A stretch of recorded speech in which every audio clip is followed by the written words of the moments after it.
Let's do it. This is the SEC Insider Hit. And it's presented by Blue Cross Blue Shield of Mississippi. It's good to be blue.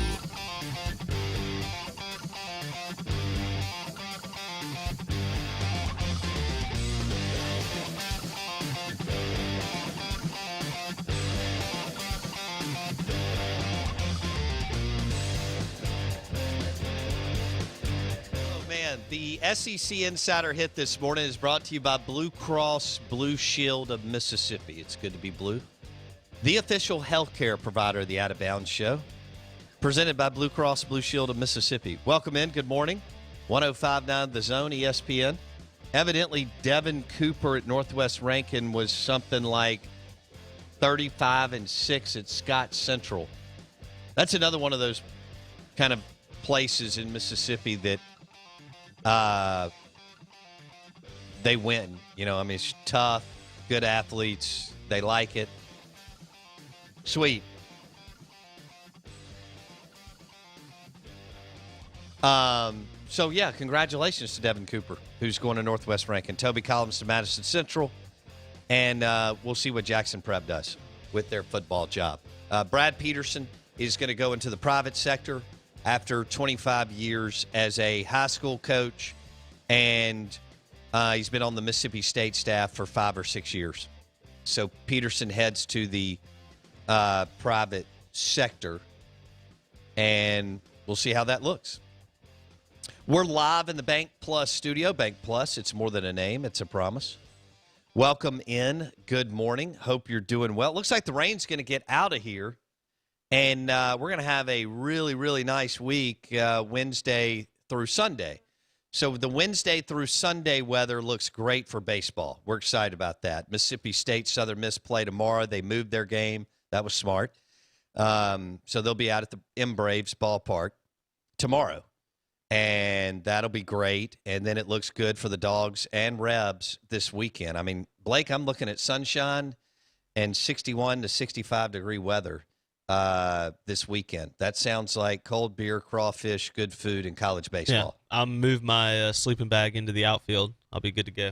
Yes. Be there for all 3 games. No, sleeping bag. Yeah, nice. That way I don't have to get out of there. I'm not sure Lemonis is going to let you do that, but we can check with our next guest. Yeah, there you go. All of our guests join us on the Shinerbach guest line. You're listening to Out of Bounds, ESPN 105.9 The Zone. We welcome in the head baseball coach at Mississippi State. He is Chris Lemonis. Coach, are you okay if Blake grabs a sleeping bag and spends the weekend at Dudy Noble Field? Like I always tell everybody, I'm in charge of the baseball, so tickets and whatever y'all want to do outside, y'all are totally fine with me. I just show up and coach the baseball in between the lines. Tickets haven't been a good topic this spring, no. Even though our administration's doing everything to get everybody in there, and so hopefully we'll get some more in there soon. Sure. Well, first of all, welcome in. Thanks for joining us. I know you're busy, but I want to start with so your team. The record's good. Your team goes to Texas without Bednar and Sarantola. You come out 2-3. And then over the weekend, you have 2 walk-offs. Bednar doesn't pitch again. Sarantola didn't have the command that y'all wanted, but then you didn't quite hit like you wanted, but you're still winning. So what's your take? Not having Bednar, obviously, and Sarantola only once, what's your takeaway after the first couple of weekends of your club?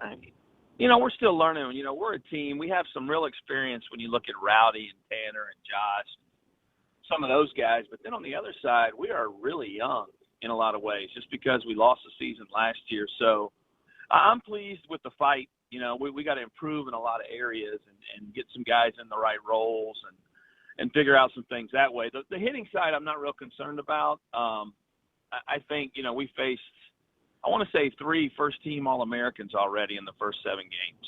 Like, just guys that have been, in Tulane's pitching staff, the strength of their team was their starting pitching, and they pitched really well.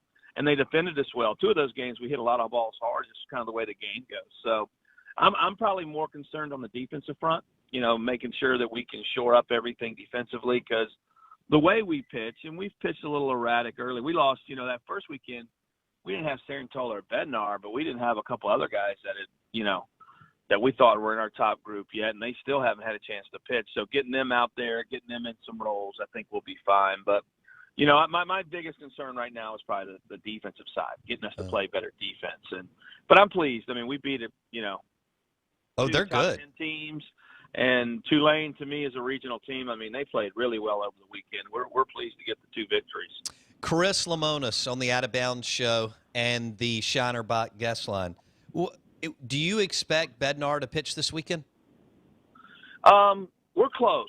So we're taking it slow. We have enough arms. We're pretty much day to day, just trying to see how he feels. It's just been a little tricky situation, but it could be really close that he does. So I don't know exactly what day, but and then we had, like you said, we had Sarantola back this weekend. So it's not a great start, but he had been really good, all prior to that. So I'm hoping he goes back out there. And this world where you're having to miss a week or 2 weeks because of different things, it's a little tough on the kids. Sure. So I'm hoping, we get Sarantola back out there and then Bednar too. So if Bednar can't go, do you expect Sarantola to go on Saturday? Yeah, Sarantola's going to throw this weekend. Okay. So, all right. Like I said, he's been as good as I've seen him prior to that last start, So I don't know if it's just getting a little excited opening day. I think the first pitch of the game was 100. So it was a ball, and there was a lot of balls after that. But, I mean, the stuff that he has is pretty special. We got to give him an opportunity to get out there and throw a little. Sure. What about James? You mentioned the left side of your infield is still a work in progress. These guys are Jordan and James are very, very talented.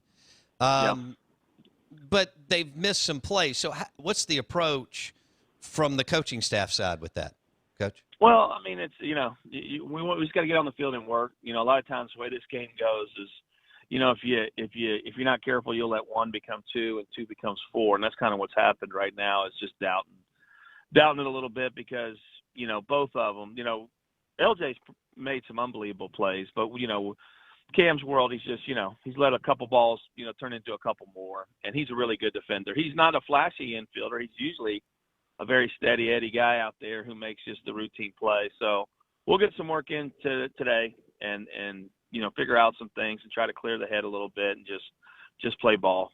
So that's about all you can do in this world. Sure. Coach Chris Lemonis on the Out of Bounds show. Landon Sims, he's been phenomenal for your team the first 2 weekends. Excuse me, I lost you for a second. Landon Sims has had 2 great weekends for you. And do you expect to keep him in a mid-relief role, or could he be moved to a starter at some point?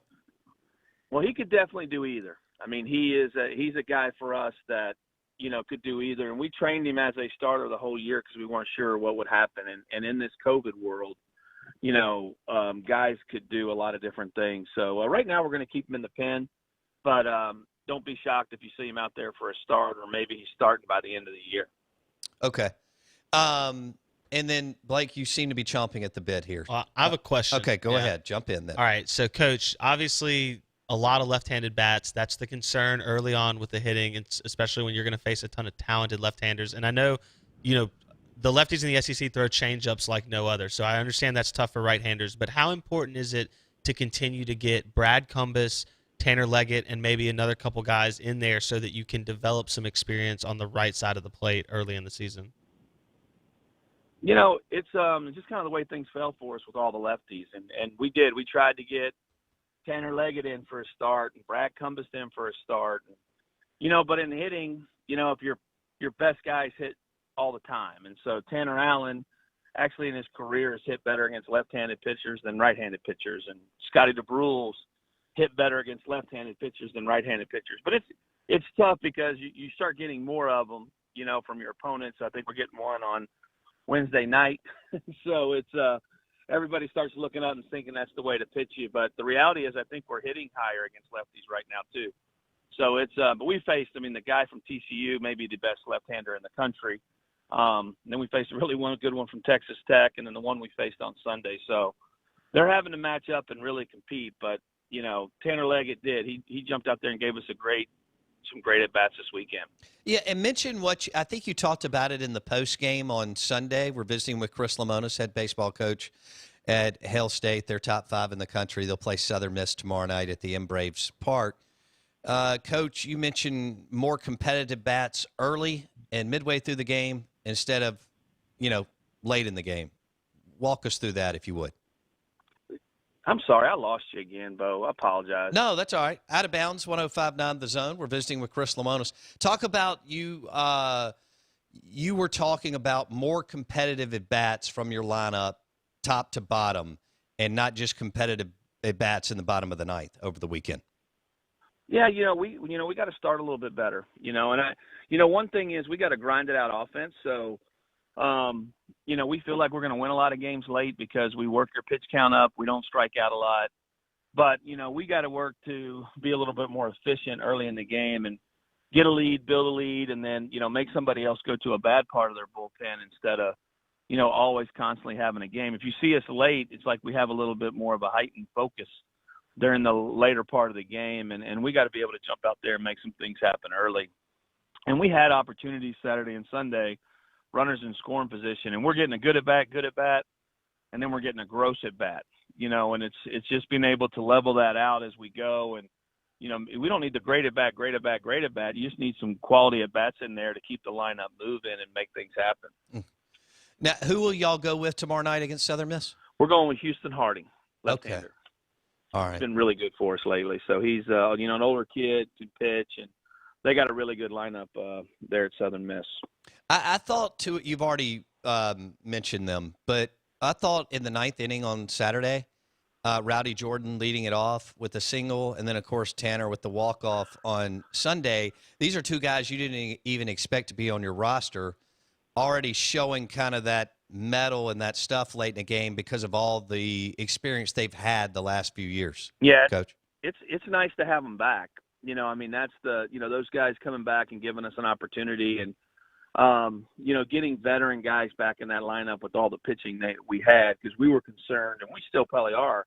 We're a little top heavy on the pitching side and position player side.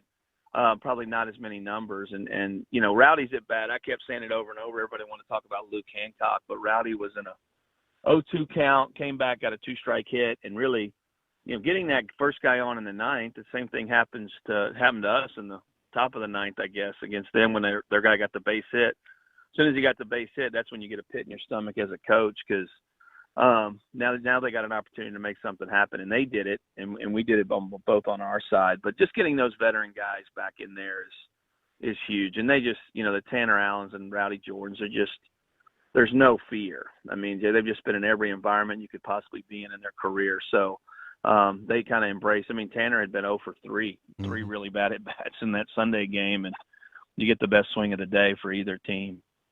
Chris Lemonis on the Out of Bounds Show, ESPN 105.9 The Zone.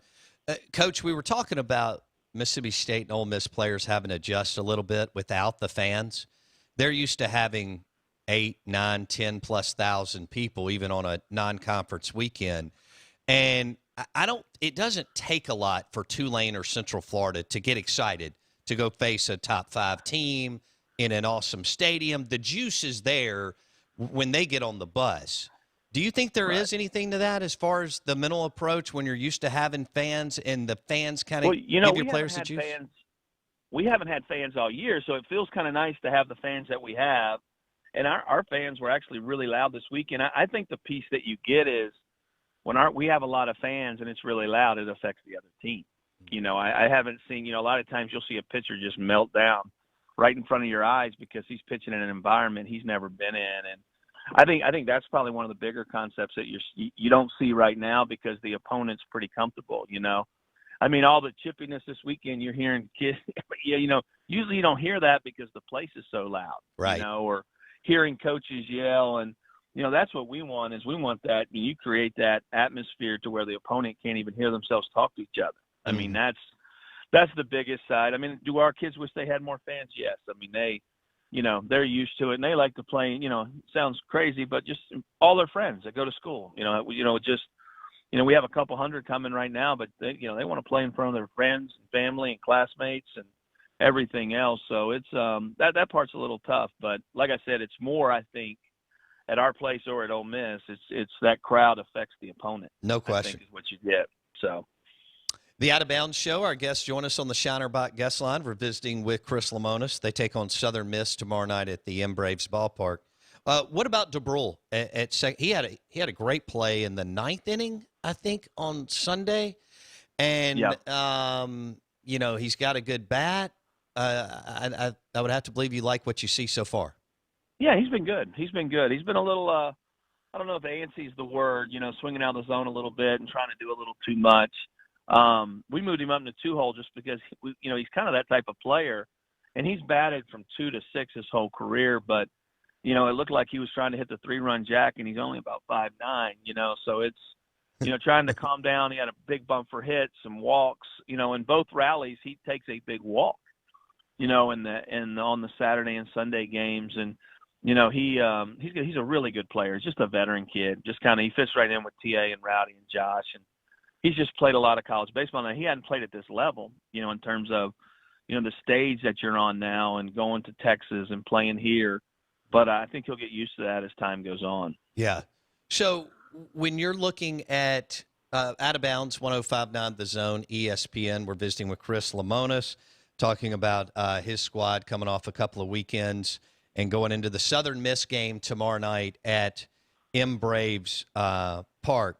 When you're looking at how much do you want to play a bunch of guys, but you want a core group of 8 to 9 guys to get a bunch of at-bats the first 15 to 20 games of the season, Coach?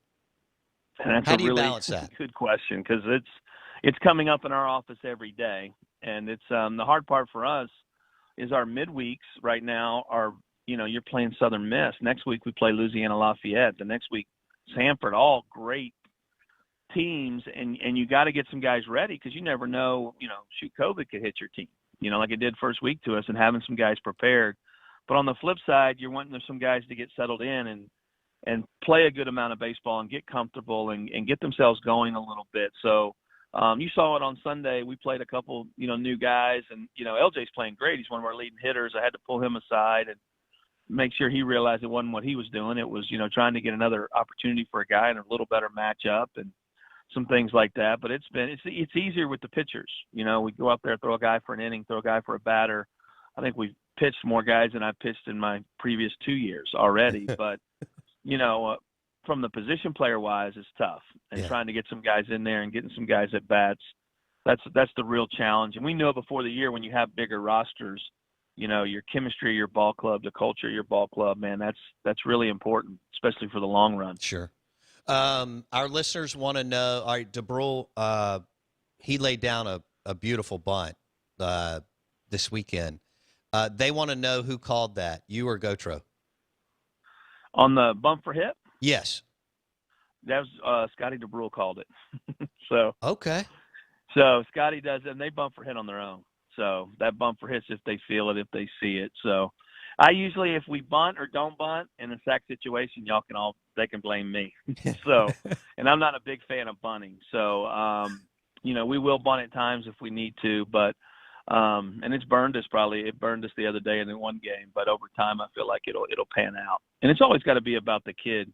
Can the kid bunt? Is the kid a good bunter too? So, I know we think everybody should be, but it's amazing how much we work on it. And some kids, it's just tough on them. So, yeah. But Scotty DeBrule's was his. Those bump for hits are those guys. I'm trying to get them to encourage them to do it more.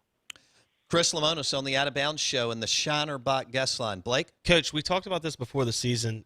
Your team was, I think, led the nation in doubles last year and maybe was a top 5 team in doubles the year before or something like that, or in the last 2 complete seasons. You guys have come out and we said, they might not be a power team, but we're going to hit the gaps. I'm not hearing any of Blake's questions. I'm sorry. Okay. Can you hear me now, Coach? I can hear you now. All right. Sorry about that. So I just said real briefly, we talked about you guys being a doubles team the last couple seasons and how you guys may not hit for power, but you'll hit the ball hard. Well, then you come out and you have Rowdy hit a couple home runs and Hancock's hit a couple and Cam James and now Tanner Allen. Was there a thought process or a real look at, hey, let's increase our launch angle, let's do these things to hit that way, or is this just a product of getting better? No, it's funny.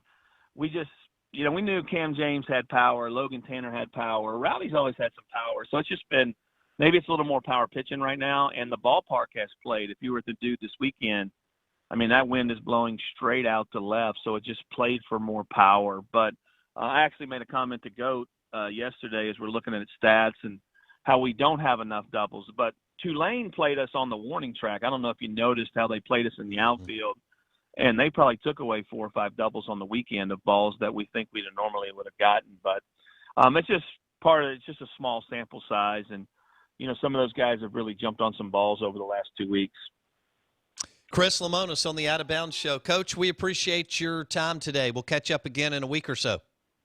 Okay. Thanks, guys. Have a great week. You too. Chris Lemonis, head baseball coach for MSU.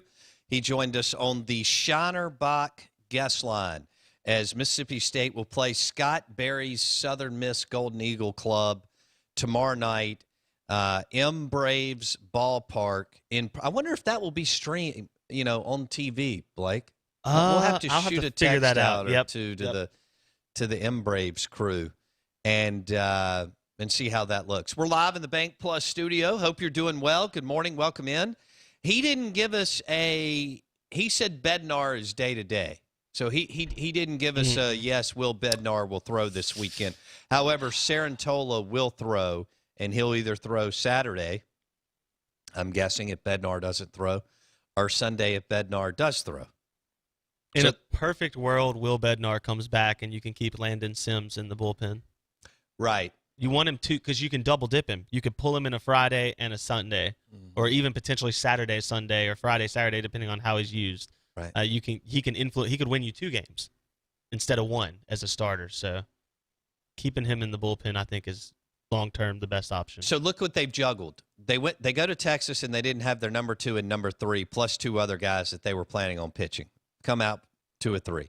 Last weekend, they still didn't have Bednar. Some people believe he's the best prospect on the team. We'll see if he throws this weekend. But again, Mississippi State Southern Miss at M. Braves Ballpark in Pearl tomorrow, Blake. And also the Mississippi Braves are going to play baseball this year. Yes, sir. Which is awesome. I think it's either May 4th or May 7th.